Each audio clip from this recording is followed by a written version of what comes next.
If Arsenal's able to get this dub against Man City in the Carabao Cup, it'll take that monkey off their back and allow them to play more freely for the rest of the season. I feel as though if City wins this Carabao Cup and Arteta is gonna still have that Hmm. shadow cast on him because he hasn't won since that FA Cup, a crumbling would be more, in the foreseeable future because now you're starting Hmm. to play with your own head. The voices and the sound is getting too loud, right? So I think that's the reason why the celebration against Chelsea in the semis was that large. Like these guys, they're playing with an enormous level of pressure. Not only them, Hmm. but Arteta as well. If Arteta's not able to get something meaningful from this season, Speaking of that, and I'm glad that you it's, brought it it's, up. it's, it I've might had be this wraps. conversation so much with so many Arsenal fans, right? The first question is, so what exactly is the expectation for Mikel Arteta? If Yeah. if if he fails to win the Prem and the Champs League but wins domestic cups, is that a successful season?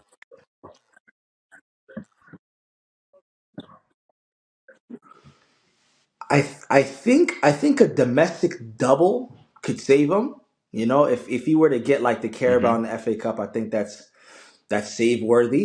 I think if he gets the Prem by itself, it's good. If he gets the Champs by itself, it's good. But I don't see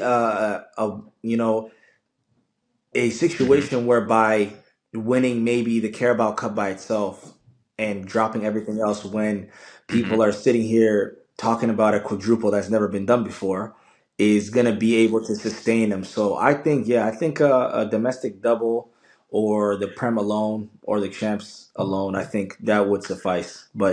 Well, But I'm obviously. not in the boardroom and Hmm. making these decisions. But I think from a fan perspective, I But think folks okay, want, yeah, yeah.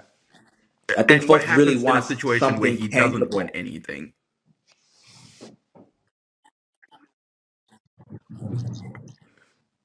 If he doesn't win anything, then I think then the conversation that is going to be had is that, you know, he has brought us to a certain level, but he just can't get it over the line. Getting second Hmm. place in the Prem, 3 years in a row, or getting to another semifinal in the champs, or getting to the finals in the Carabao Cup and then losing, or not getting, like all of these things. It's like it's not going to matter because you're not able Hmm. to bring anything to the table, right? So I think in the Carabao Cup alone, bro, the problem with it is that Right. he won an FA Cup his first Hmm. year. Granted, it wasn't Hmm. his team, right? It was Emery's team, but he was able to win FA, and I think Yeah, FA's, yeah, yeah, then Carabao, it's of course. it's a bigger cup than the Carabao Cup. So how do you win the Carabao Cup and keep your job 5 years later, without anything Hmm. else? Now, if you complement that with the FA Cup, I can see how that makes sense. If you get the Carabao Cup and the But Prem, that's a really good season. You know what I mean? Champs mhm. is like going above and beyond, to be But fair. for But those that are calling for him to be sacked if he doesn't win yeah, anything, the question is then who do you go to? Like he's made this mm, machine that yeah, clearly has gotten you this far. You're number one in the Champions League right now. You're number one on the Prem, and you're looking like title contenders for either or. You're in the final for the yeah, Carabao. Like he's made this machine that you are today. Like who do you go to next? yeah. That's a valid question, bro.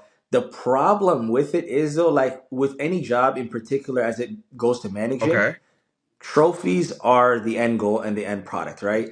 It's almost like you're, as good as you can make the team, being a team that Hmm. is of a certain caliber or quality, how do you etch him into history? How does Arteta get into history himself, right? As one of the quote Hmm. unquote best, not even Prem, like Arsenal managers, right? He needs more accolades, right? So this team, as great Hmm. as this team has been on paper, we talk about paper all the time. Hmm. They look great. We have the deepest Yeah. team, Yeah. arguably, right? In the Hmm. Prem, arguably in Europe, I think, in all positions. Like, Hmm. bar none to like obviously injuries have plagued Hmm. everybody or whatever, but this is a really good team collectively. How do you now make sure that you don't have a Hmm. team that looks that great but is unable to win anything? Like first and foremost, let's win something, right? Like even if he wins the Carabao Cup, and then Hmm. they're gonna say, look, the team hasn't won anything in 5 years, Hmm. and he was finally able to Hmm. win something. Let's give him one more year. Maybe, I don't know. Because like you said, Hmm. where do you go from him? But how do you just stay in limbo of just like we're a really good team that gets really far in a bunch of like different comps, but doesn't win anything. But Hmm. wouldn't it even be better to have lost out an FA or Carabao and only stay in two comps and then potentially win one of Hmm. those two Hmm. instead of Hmm. just being in all these Well, competitions and I mean, going super there's a far and not winning? there, You know what I mean? there's so and this is me speaking So I think that's I kind of guess where an I'm at with it. innocent viewer in this situation. There's the conversation of, is Mikel Arteta not good enough, or is Pep Guardiola just too good? Right? We're looking at a situation where Pep Guardiola likely within the next 2 years would probably not be in the English Premier League. Why would you then abandon this horse that's gotten you this far when you know that the boogeyman won't be around anymore?